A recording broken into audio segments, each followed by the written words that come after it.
ভাই, আপনি কি জানেন আমরা প্রতিদিন যেসব খাবার খাই তার মধ্যে কিছু খাবার আছে যেগুলো খেলে নামাজ, দোয়া সবকিছুতেই প্রভাব পড়ে। ইসলাম আমাদের খাবারের ব্যাপারে খুব পরিষ্কার দিক নির্দেশনা দিয়েছে, কারণ আল্লাহ চান আমরা হালাল, পবিত্র ও নিরাপদ জীবনযাপন করি। কিন্তু কিছু খাবার আছে যেগুলো মুসলমানদের জন্য সম্পূর্ণ হারাম। প্রথমত, মৃত পশুর মাংস, অর্থাৎ যে প্রাণী নিজে নিজে মারা যায়। এতে রোগ, জীবাণু আর নানা ধরনের বিষ থাকে, তাই এটি কঠোরভাবে নিষিদ্ধ। দ্বিতীয়ত, রক্ত। রক্ত হলো শরীরের সব ক্ষতিকর জিনিসের বহনকারী, তাই ইসলাম রক্ত খাওয়া হারাম করেছে। তৃতীয়ত, শূকরের মাংস।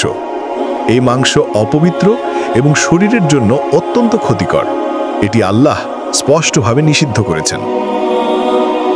চতুর্থত, আল্লাহ ছাড়া অন্য কারো নামে জবাই করা পশু।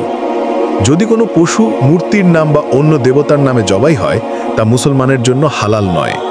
পঞ্চমত, মাদক জাতীয় সবকিছু, অ্যালকোহল, বিয়ার, গাঁজা, ইয়াবা বা যে কোনো নেশা।